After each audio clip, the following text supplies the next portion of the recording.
Started, sir. So, good afternoon, everybody. Today, we are going to learn or understand more about neonatal seizures. Neonatal seizures is one of the very distinct presentation of abnormality of CNS, central nervous system.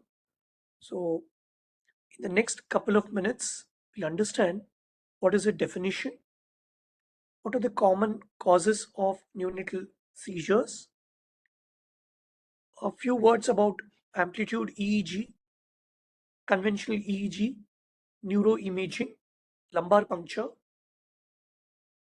So treatment, I know there's a lot of controversies. Everybody sitting there would be wanting me to break those controversies.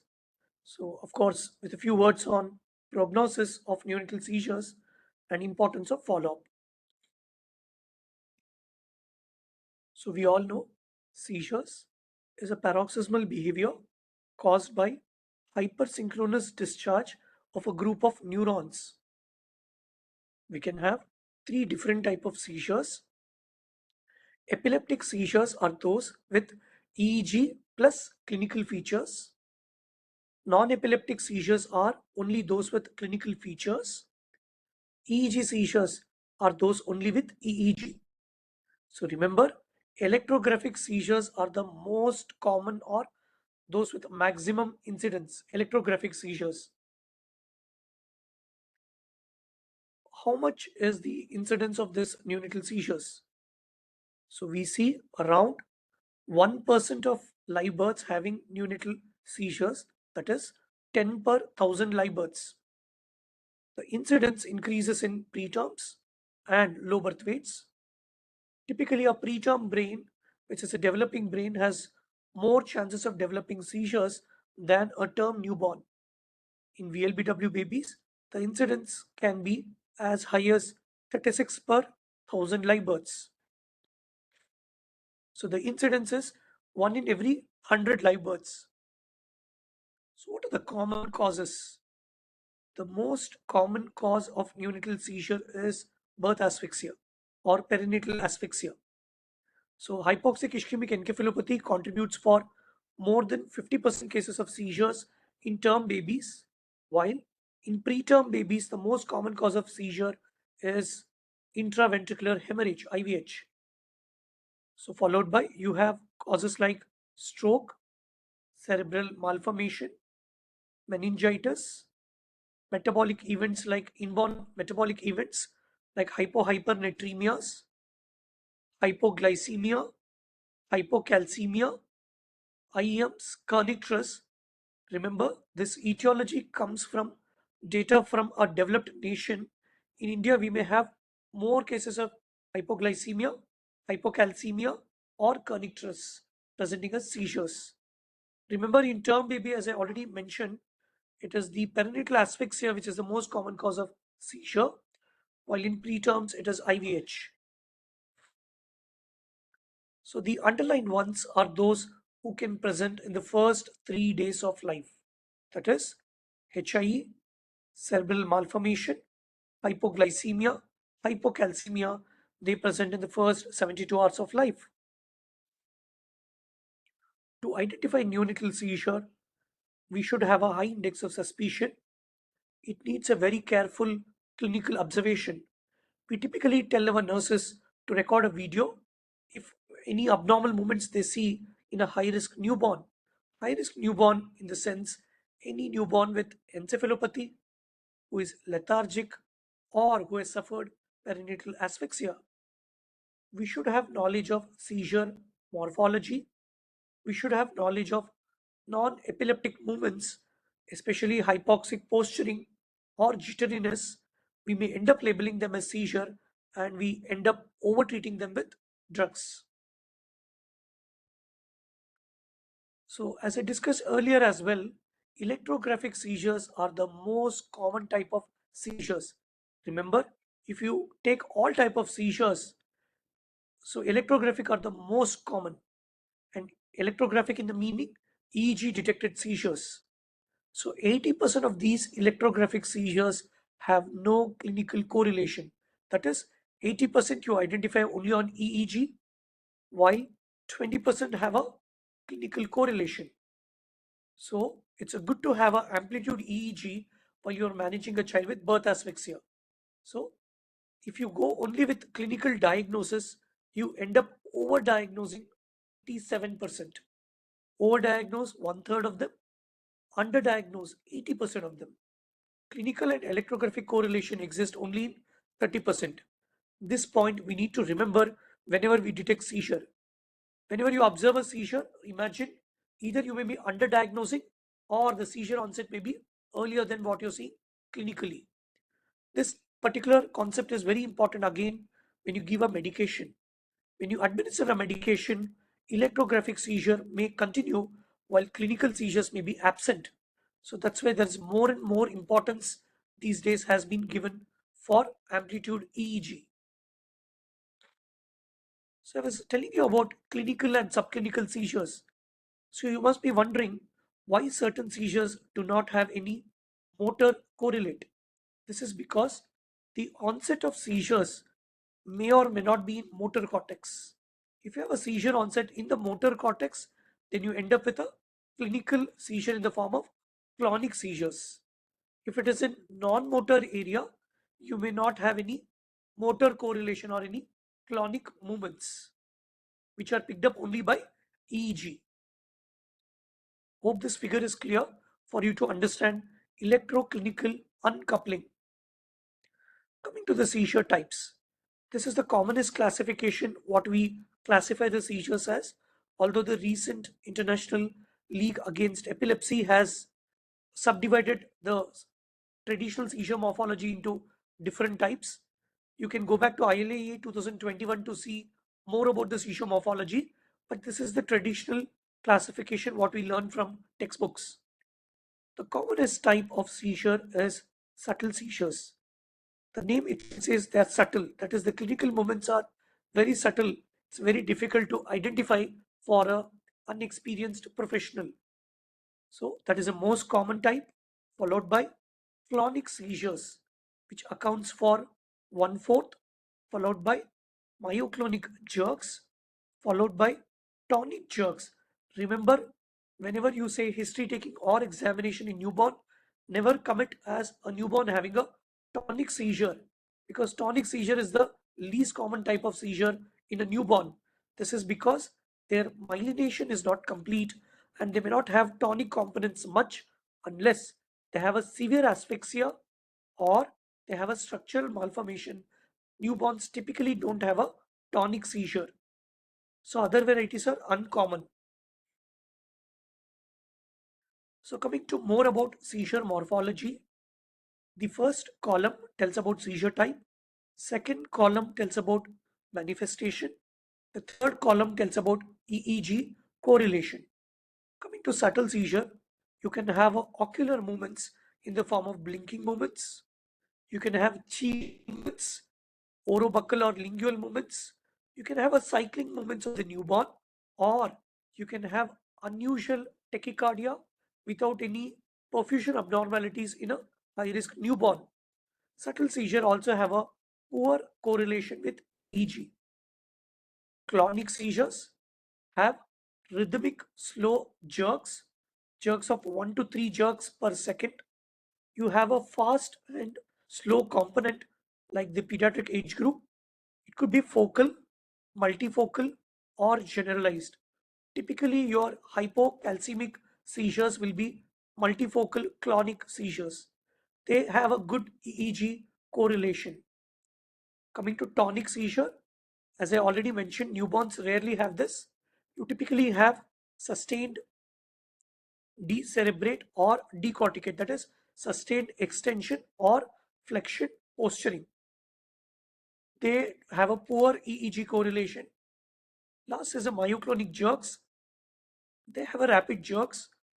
They do not have slow component unlike the clonic jerks. So typically happens in the flexor muscle groups. So they could be again focal, multifocal, or generalized. They also have a poor EEG correlation. So the best EEG correlation is with clonic seizures. Coming to seizure mimics, the commonest seizure mimics are jitteriness. I'll come back to jitteriness in the subsequent slides.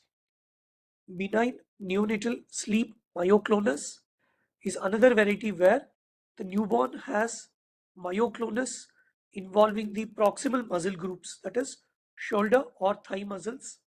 It typically happens in sleep. When you wake up the baby, the myoclonus stops. It has an excellent prognosis. So typically we end up doing EEG. If EEG is normal, nothing has to be done. The third variety is benign non-epileptic myoclonus of early infancy. So they have again myoclonus typically in infancy without any EEG correlation. It happens later in infancy. So you have to remember only jitteriness, benign neonatal sleep myoclonus for newborns. Coming to the difference between jitteriness and seizure, remember jitteriness has stimulus sensitive movements. That is, you handle the baby, jitteriness is more. With light and sound stimuli also it may change. Jitteriness doesn't have any uprolling of eye movements or gaze abnormalities. Predominantly they have tremors which can be seized with holding the newborn, while seizure continues. There are no heart rate or saturation variation in jitteriness while seizure has it. So that's a very important differentiation, especially when you have a large for gestation age or a small for gestation age baby, which typically has a benign jitteriness. Never confuse it to seizures. Now, coming to the approach to seizures, you have a newborn with seizures. You need to take a detailed history from the parents and do a detailed examination. Let's try to focus what important history we need to ask. So, important antenatal history is: was there any decreased fetal movements? Was there any abnormal NST what mother was aware of? Was there any history suggestive of intrauterine infections like fever, rash, lymphadenopathy? Perinatal history like fetal distress, instrumentation delivery, the resuscitation details at birth? Post history like breathing difficulty, poor activity, fever, which can typically indicate sepsis, meningitis. Hypoglycemia can present with lethargy. So, inborn errors of metabolism can present either first 24 hours or typically it presents on second day after giving feeds, which are energy dependent IEMs like organic acidemia, fatty acid oxidation defects, which can present with lethargy, poor feeding, vomiting after breastfeeding, family history like consanguinity, SIBLOS, history of global developmental delay, seizures, mental retardation may indicate towards inborn error of metabolism. So you need to take a focused history on different time points. It's always good to write a 3 generation pedigree chart to analyze any genetic causes. In examination, certain clues would be: if you have a term well baby with a seizure, subarachnoid hemorrhage is likely, apart from hypocalcemic seizures. Large for date babies, think of hypoglycemia. If there is a bulging anterior fontanelle, indicates hydrocephalus or raised ICP due to meningitis. If there is stigmata of IU infection, that is petechial spots, blueberry muffin, IUGR, think of IU infections. If there is dysmorphism, neurocutaneous markers like hypopigmented macules, that is incontinentia pigmenti, ash leaf macules, that is tuberous sclerosis, need to be thought of. If there is abnormal urine odor, you should think of inborn error of metabolism. So that's about focused history and examination. So coming to the investigations or diagnosis of neonatal seizure, so you should focus on whether the seizure is present or not, what is the severity, what is the likely cause. So it should go hand in hand with the management. So coming to the investigations, there are mandatory investigations like blood glucose. Any baby who has seizures, the first step you do is stabilizing temperature, airway, breathing, circulation. Once you place a cannula, first check the sugar. Next step, do a blood gas or check for calcium, sodium, and the blood gas will give you a definitive idea about calcium, acid base status, and sodium. So, certain situational investigations are for a sick baby, you send a sepsis workup, a hemogram, sepsis markers like a CRP, a procalcitonin, or a blood culture, intracranial infection for CSF studies for bacterial or viral etiology. Remember, any newborn with fever less than 3 months with seizures, never forget to rule out HSV. Intracranial hemorrhage can be assessed using a ultrasonogram.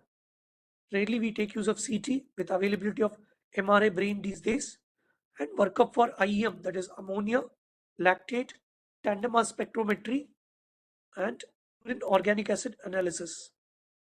So remember, mandatory ones are glucose, calcium. So additional are based on your case to case basis. Remember, for seizure, the gold standard is EEG, the conventional EEG. Focal clonic, focal tonic seizures have a good EEG correlate.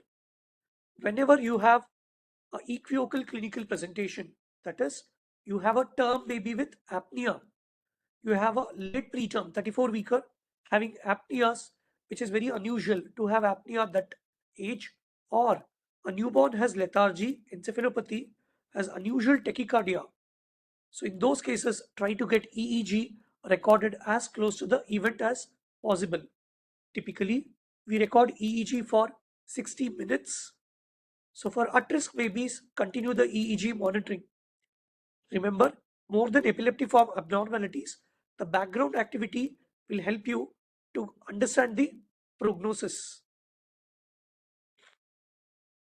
So after EEG, let's look at amplitude EEG. So amplitude EEG is recorded on a device called CFM, that is Cerebral Function Monitor. It is typically recorded using a pair of parietally placed electrodes.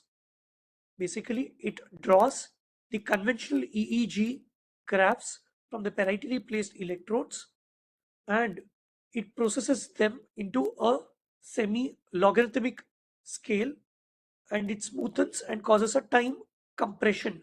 That is, for 1 hour, conventional EEG recording is compressed into a 6 centimeter graph. So I repeat, 1 hour conventional EEG graph that is obtained from parietally placed electrodes are compressed to 6 centimeters per hour of a compressed semi-logarithmic scale graph. So on your left is the EEG waveform. This EEG waveform over 1 hour is actually compressed to 6 centimeters for 1 hour. Whatever you see in 6 centimeter is 1 hour, and you can see that continuous recording is available. Typically, you do AEG monitoring during cooling. If your baby has seizure, typically you continue for 4 hours of seizure free period, and then you can stop if other baby requires it. So 4 hours if a baby has seizure, you continue to monitor, and as long as you continue cooling for a cooling baby. This graph typically explains different patterns of amplitude EEG. Typically, a nurse who is managing at bedside, if she knows about these patterns, can identify the problems. What we see in amplitude EEG is what is the minimum graph which is going on and the maximum graph which is touching, minimum and the maximum. So on the y-axis you have 0, 5, 10. You have amplitudes in microvolts. On your x-axis you have the time. We call continuous normal voltage if the minimum value is more than 5 microvolts, maximum is more than 10 microvolts. 5 to 10 is CNV, that is continuous normal voltage. Discontinuous normal voltage is maximum is more than 10, but the minimum is less than 5. Low voltage is everything is below less than 10.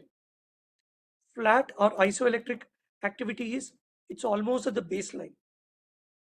Burst suppression is you have high voltage burst up to 25 microvolts. In between, you can have absent activity, that is isoelectric points. Basically, you have high voltage of burst intermittently. Typically, in status epilepticus, you have sawtooth pattern, or you have a raw EEG. You always confirm it with raw EEG to say whether there is status epilepticus or not. So to summarize, you can pick up continuous normal voltage, discontinuous normal voltage, which are typically normal. In encephalopathy, you can find low voltage. Flat has a poor prognosis. Burst suppression, typically seen in HI3. Status epilepticus. So I think they carry poor outcomes. So remember, AEG has become standard of care for diagnosis. I know many of the units are having it. It can assess effectiveness of anti-epileptic drugs. It helps in automated seizure detection algorithms. Now is a digital era. I think you have artificial intelligence. Similarly, AEG has artificial intelligence for automated seizure detection. So one advantage of AEG is you have additional EEG electrodes. You get to see raw EEG data as well. You can correlate with them just to rule out any artifacts. Typically, a AEG picks up 75% of seizures that are detected by conventional.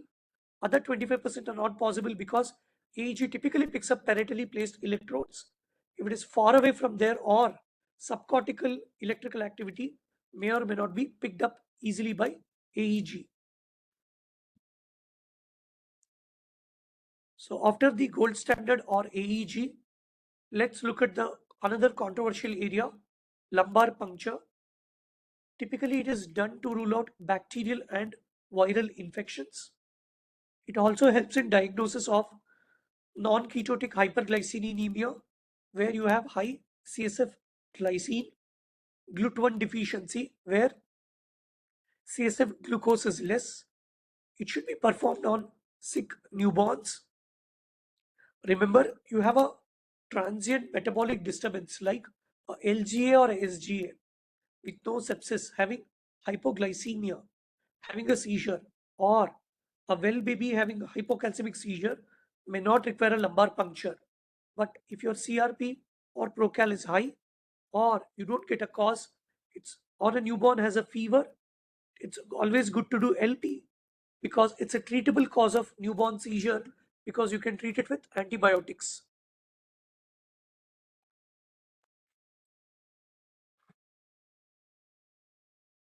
So next, coming to the role of neuroimaging, all sick newborns, it's always good to do a bedside cranial ultrasound. Remember, cranial ultrasound picks up hemorrhage, malformation, abscess, may not be very sensitive to pick up meningitis. So term baby with seizure, encephalopathy, significant birth trauma, evidence of low hemoglobin and or coagulopathy, it's always good to perform NCCT head to rule out subarachnoid hemorrhage.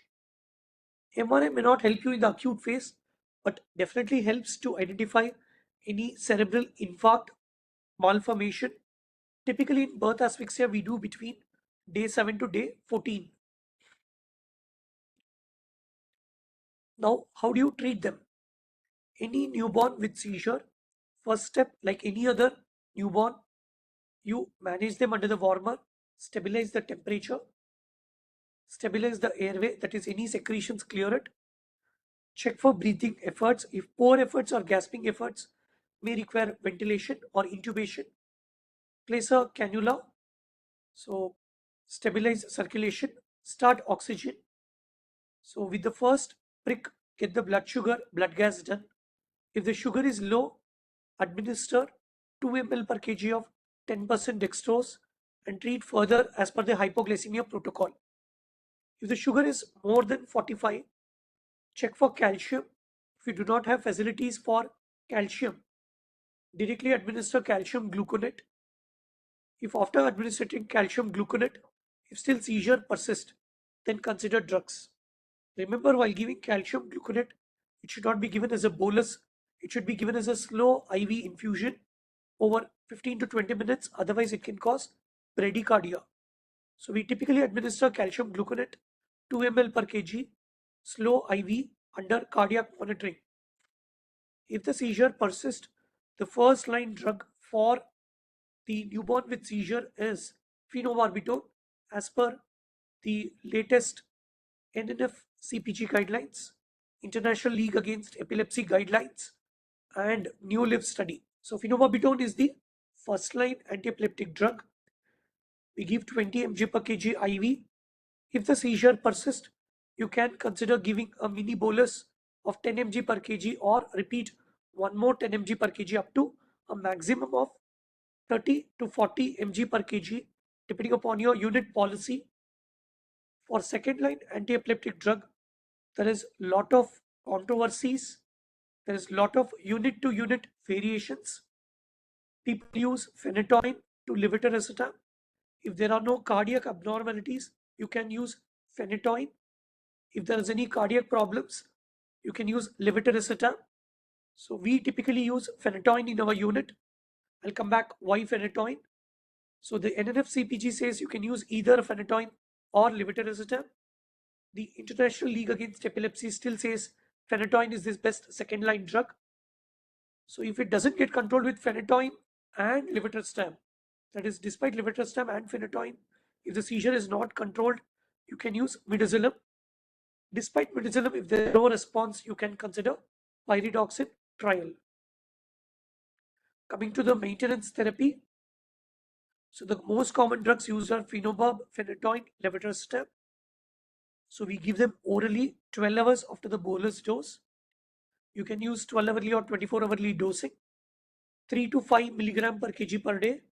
Remember, phenobarbital has a very long half-life of nearly 66 to 100 hours. Phenytoin typically is given at 5 to 8 mg per kg per day in two divided doses. One important thing for people, for postgraduates, there's something called syrup eptoin, syrup dilantin. Syrup eptoin contains 5 ml 30 mg, while 5 ml 150 mg is present in dilantin. So be very cautious while you dispense or administer syrup phenytoin. So coming to the duration of anti-epileptic drugs, so it depends upon neurological examination, the etiology of seizure, the EEG pattern. If neurological examination is normal at discharge, you can safely stop anti-epileptic drug if there is no risk of neonatal epilepsy in future. So what is the risk of recurrence? Typically, some newborn having neonatal seizure, except for hypocalcemic seizure, rest other cases have a risk of recurrence almost of 10 to 30%. If your discharge neurological examination is abnormal, then you have 50% recurrence rate. If there is perinatal asphyxia, you have near about 50%, although this risk would have changed in the current cooling era.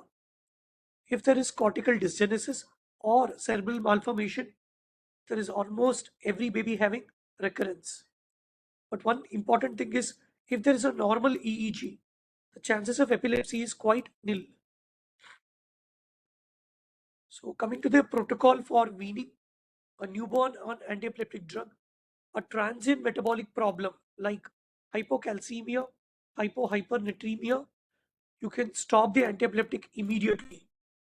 If it was not difficult to control seizure, like asphyxia or hypoglycemia, you can stop AED, observe for 48 hours for seizure recurrence.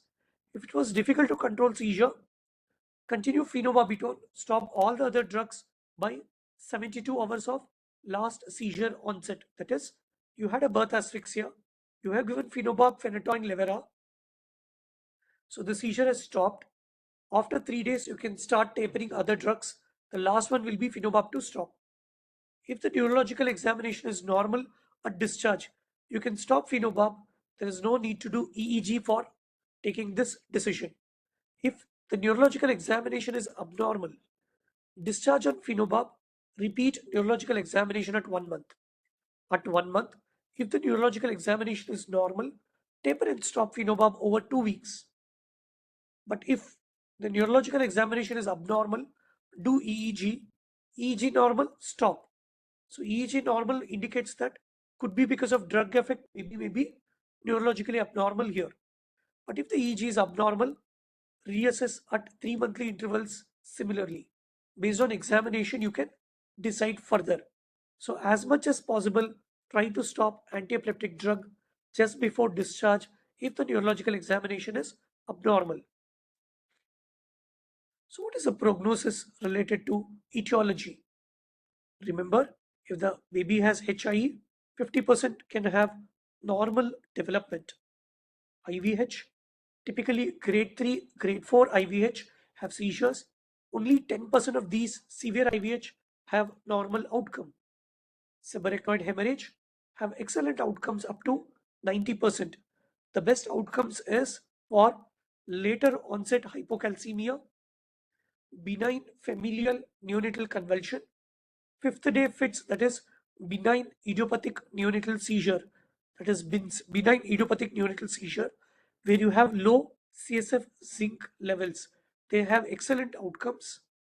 Hypoglycemia is one of the nightmare for any pediatrician, because if you have a symptomatic hypoglycemia, 50% babies can have normal development. Rest will develop CP or seizures. Even bacterial meningitis with seizure is a poor, bad combination. Developmental malformation, none will have a normal outcome.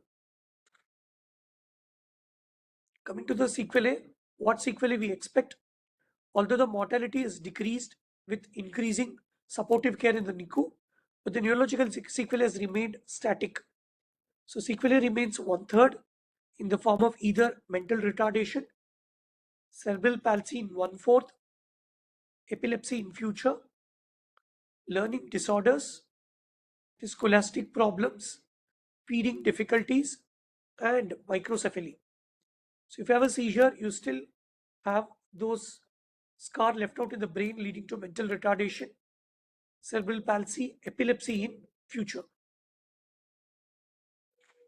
As I told, prognosis is 100% only in few of the conditions. Majority conditions end up with sequelae.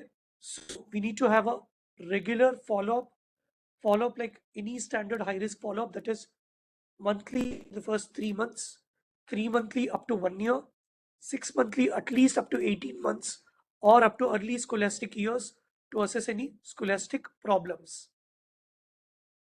In summary, diagnosis of seizure requires a high index of suspicion, careful clinical observation, and often EEG.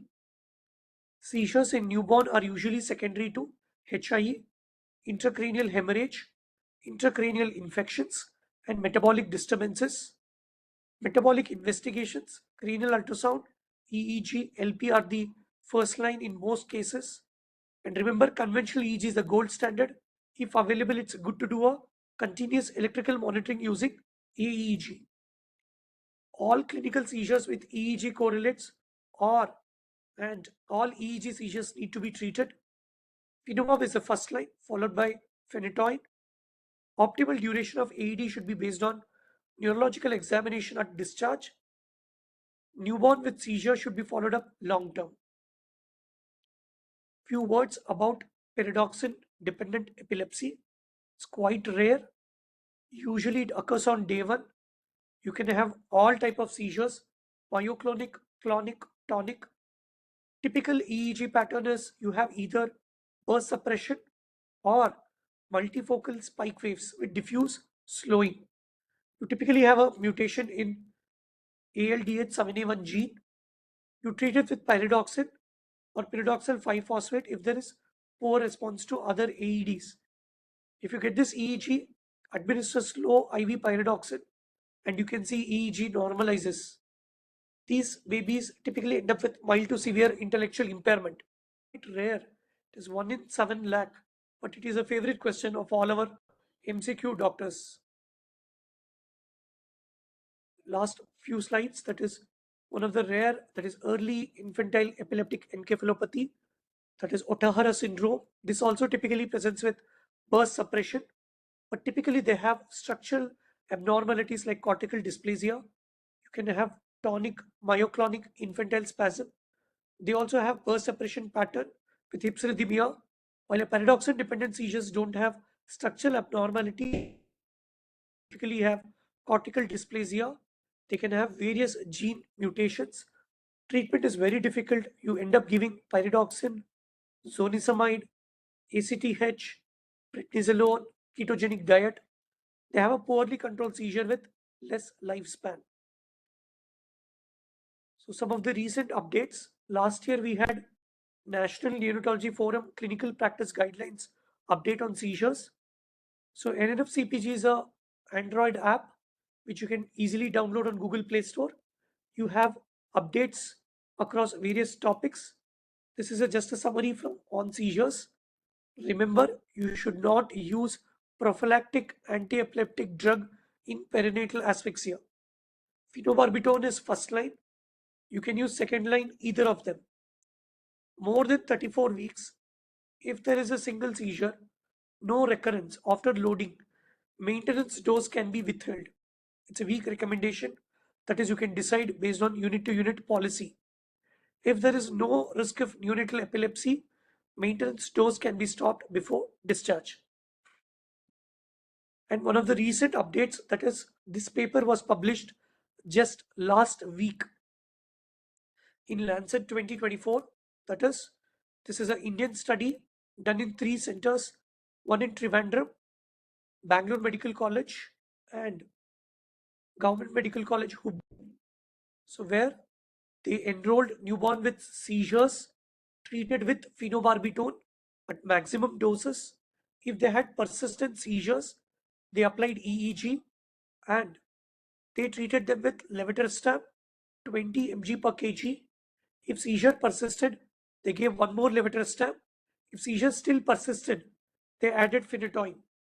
Their outcome was seizure freedom based on EEG, that is, 1 hour the EEG was normal, was their primary outcome. They found that maximum phenobarbital, maximum levetiracetam, seizure control was found only in 14%. It's a very, very small number. So if phenytoin was added, seizure freedom increased to nearly 57%. Remember, levetiracetam is a second line. Based on this, prospective study is in doubt. So based on this evidence, you can redevise your second line policy in your unit. So in our unit, we use phenobarb as first line, phenytoin as second line. So based on this evidence, probably you can reconsider.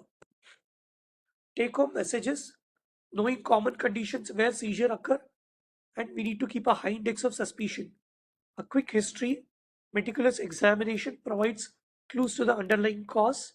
A careful neurological examination at discharge is important to stop drug, and during follow-up is important for early intervention. So these are my references. Thank you. I'll be happy to take any questions.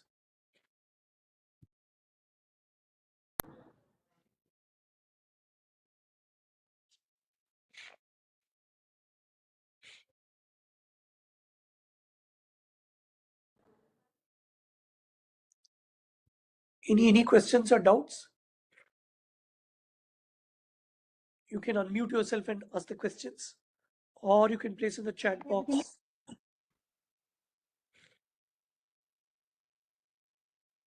Yes, please. Somebody wanted to ask a question. Sir, Yeah, two I can. questions in the chat box, sir. Yeah, thank you. So I think the last paper from Lancet addressed your question about phenytoin versus levetiracetam. It is just published last week. You can go back to that paper.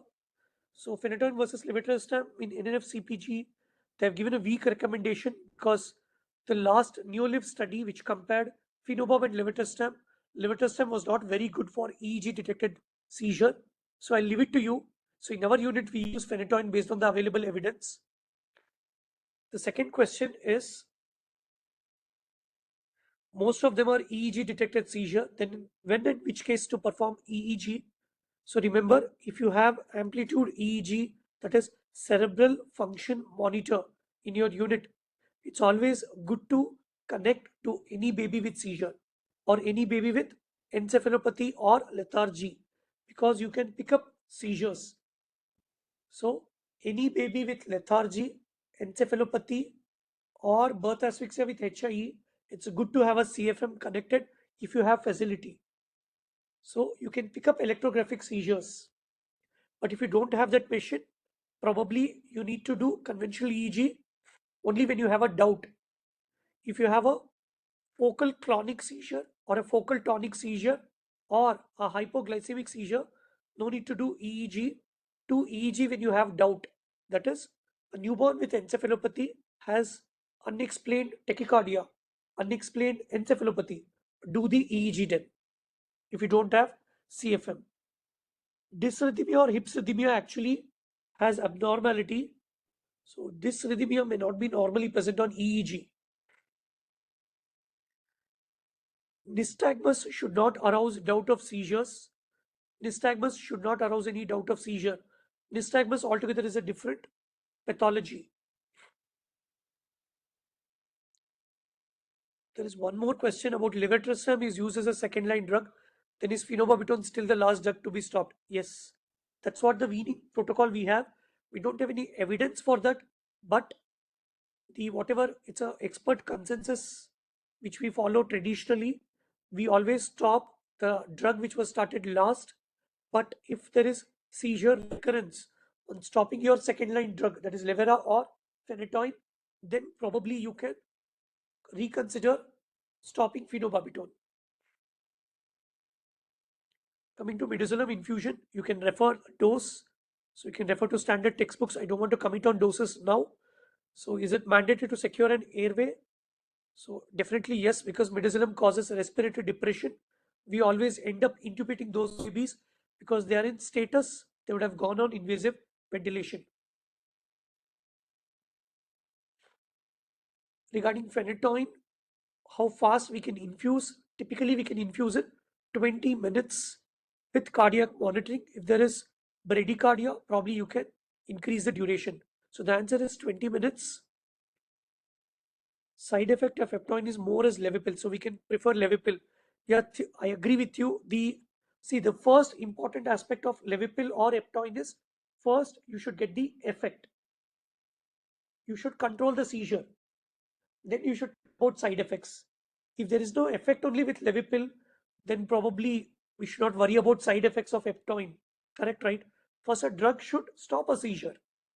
Then you worry about the side effects.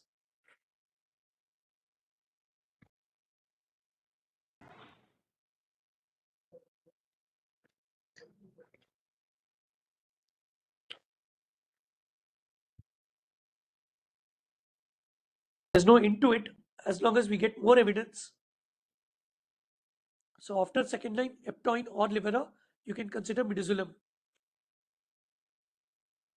So I think stopping also have covered it as per the expert consensus in AIMS protocol or the OLPACE. So minimum dose of levetiracetam maintenance is 30 or 40. So typically we end up giving maintenance dose of 30 to 40, 20 to 30 maintenance dose per kg per day. You can go as high up to 60 mg per kg per day. So starting would be 20 to 30, maximum we go up to 60.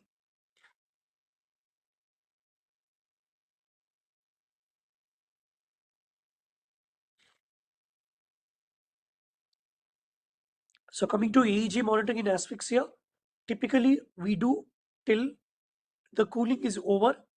If there are no seizures, you can stop after 4 hours after cooling is over. So up to 4 hours, if there is in a baby with encephalopathy, it is good to connect AEG. So phenytoin in heart disease I meant if there is any perfusion abnormalities, that is, you have low blood pressure, you can consider levetiracetam ahead of phenytoin.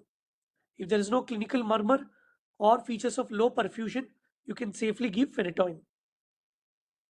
Hope that answers your question.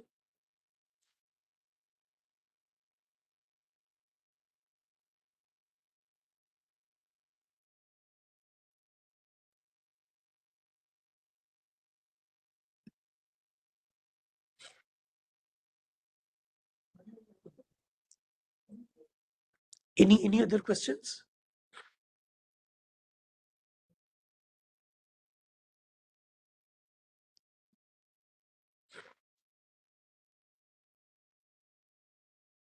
Sir, as phenobarbital causes sedation, so can't we choose between Levipil or Ferritin as a long-term uses? See, first, as I already mentioned, you need to get the effect. Yeah. Phenobarb is able to, if you see the Neolive study, where they compared phenobarbital versus levetiracetam, phenobarbital was able to stop seizures, EEG seizures, in at least 80%, while levetiracetam was able to stop seizures in only 20%. So first you should get the effect. Oral, you can go to levetiracetam, but if the effect is not there, you end up with developmental delay, right? First, you Okay. have to control the seizure. Seizure control itself is not very great with levetiracetam, is whatever evidence we have from the EEG based seizures, EEG based studies. That's why we end up giving oral phenobarbital with the available evidence. Okay, thank you, sir. Coming to EEG alone is the best guide, or we need MRI or CT. So of course, EEG will tell you about the current electrical status of the brain. MRI will actually give you many causes. Like if you don't have a cause, or if you want to prognosticate the parents, the severity of injury, then MRI definitely will help. So if you have facility for MRI, definitely do MRI for all cases with abnormal neurological examination. Babies whom you have cooled, where you are suspecting perinatal stroke or malformation. But there's no necessity for MRI for a straightforward hypoglycemic in the SGA baby or hypocalcemic seizures.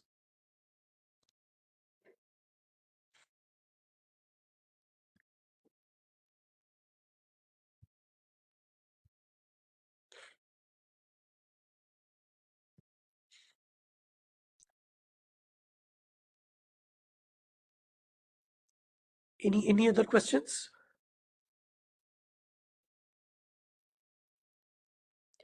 Puneet, shall we close the session?